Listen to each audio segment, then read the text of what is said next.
근데 이제 비행기 또 이제 타게 되는데 앞으로 AI 안면 인식 이런 탑승 서비스가 생긴다고 하더라고요. 이처럼 인공지능 서비스가 여행과 관련해서 좀 더 발전할 수 있는 게 있을까요? 너무 많죠. 너무 많지. 인공지능이 적용될 서비스는 너무 많을 것 같아. 이거는 얘기가 좀 길어질 것 같은데 그럼에도 불구하고 흥미로운 주제이기 때문에 얘기를 한번 해볼게요. 자, 집을 나서 그 다음에 이제 우리 해외여행을 일단 합시다. 우리 상상 속으로만이라도 이 코로나에 머리로 그리고. 해봅시다. 자, 그럼 공항에 가서 어떻게 해야 돼요? 여권 내서 뭐 수속 밟잖아요. 그쵸. 지금부터 이미 시작했는데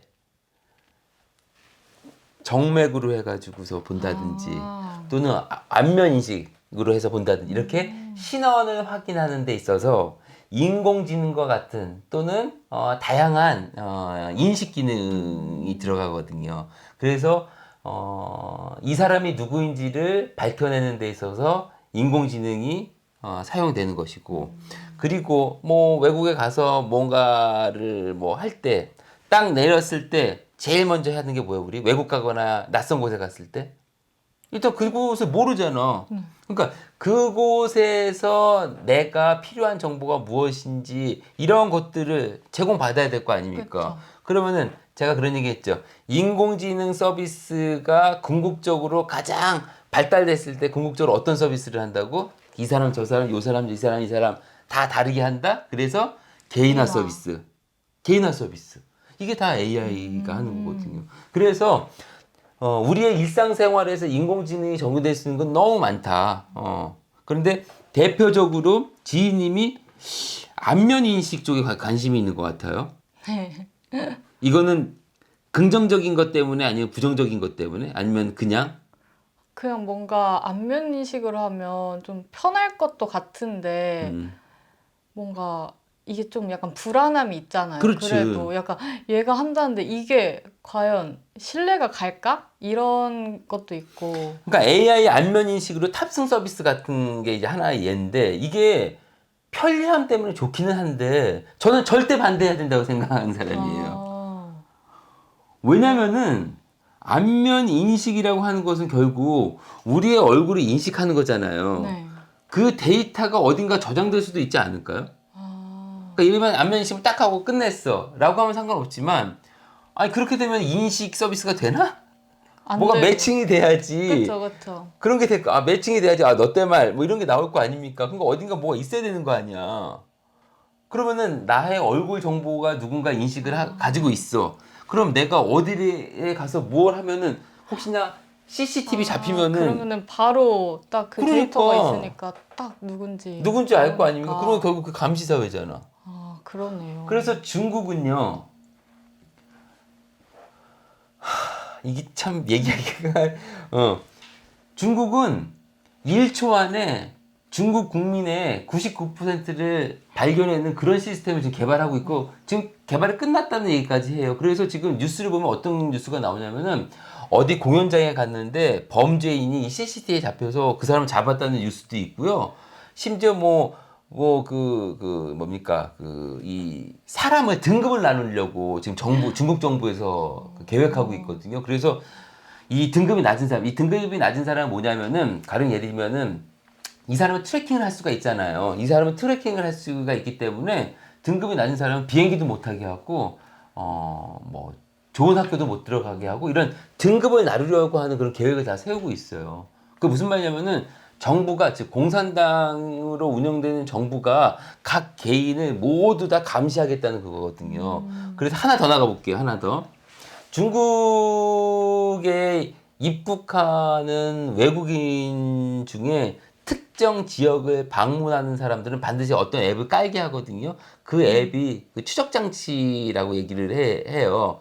그래서 그 사람은 얼굴 인식이라든지 통해서 이 사람이 어디 가서 무엇을 하는지 다 파악하려는 그 시도도 한다고 서방권에서는 얘기를 해요. 이거는 뭐 100% 검증된 게 아니니까 중국 정부는 당연히 아니라고 얘기를 하니까 그래서 이런 식으로 위험에 빠질 수 있기 때문에 가령 예를 들면 미국에서 캘리포니아 주 같은 경우나 또는 IBM이나 이런 데는요 안면 인식 기술을 개발하지 않겠다라고 선언하기도 했었거든요. 그리고 안면 인식 기술을 경찰들이 사용하지 않겠다라고 이제 주정부에서 선언하기도 했거든요. 그건 왜냐면은 안면 인식 기술을 도입함으로써 갖게 되는 사회적 편익이 개인정보 침해보다 더 문제가 개인정보 침해를 더 심각하게 본 거거든요. 그런 점에서 봤을 때 저는 긍정적이지 않다. 기술의 발전 자체는 어떻게든 해야 된다고 생각해요. 왜냐면은 이렇게 가다가는요, 중국은요, 안면인식 기술 넘버원, 뭐, 전 세계 넘버원이고, 그 나머지 나라는 개발을 안 하니까 뒤떨어질 수 있어. 그렇게 되면 나중에 무언가에 적용하는 제3의 서비스가 또 문제가 있거든요. 그래서 그런 게 우려가 되긴 하는데, 어쨌든, 안면인식 기술이 이렇게 탑승 서비스라든지 이런 거에 건물 들어갈 때 뭐 이렇게 한다든가, 자동차 짱, 저는 그거 긍정적이지 않은 것 같아요. 개인정보 때문에. 자, 하나 여기에서 혹시 지인님들 오늘 건물 들어오면서 네. 체온 이렇게 딱 재서 딱 재니까 탁 해가지고 탁 하고 그랬었죠. 네. 그것도 인공지능일까요? 인공지능은 아닌 인공지능 것 아닙니다, 같아요. 여러분.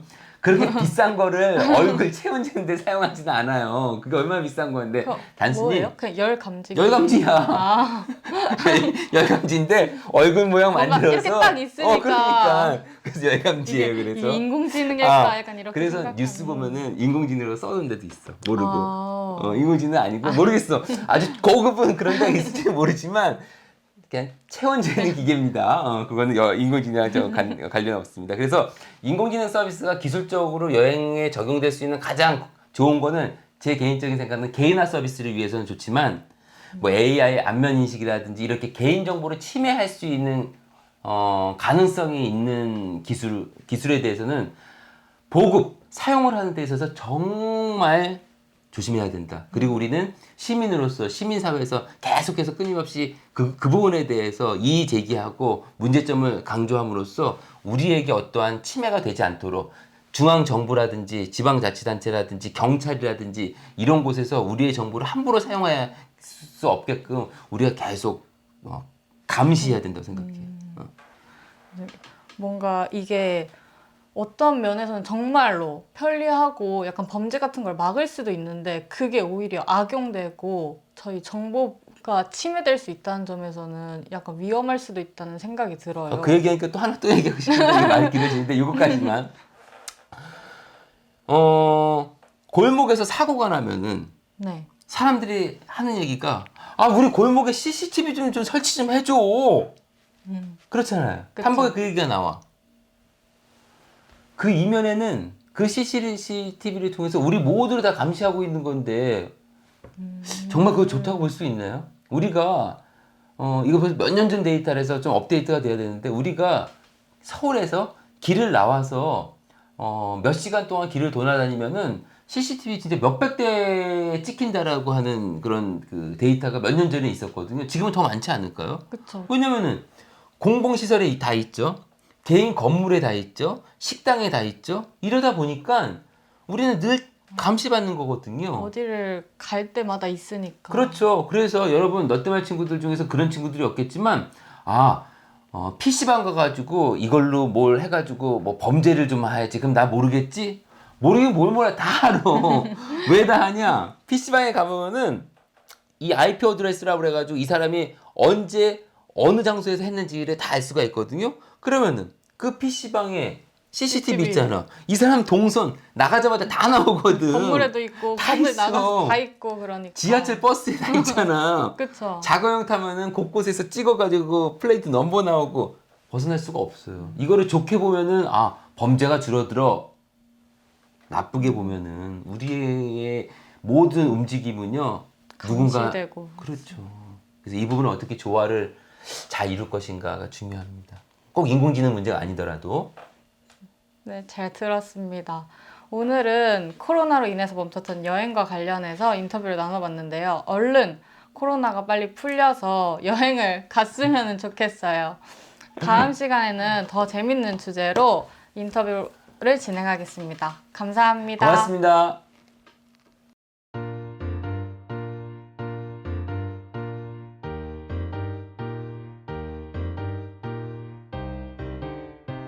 영상이 유익하셨다면 구독, 좋아요, 댓글과 알림 설정까지 부탁해요.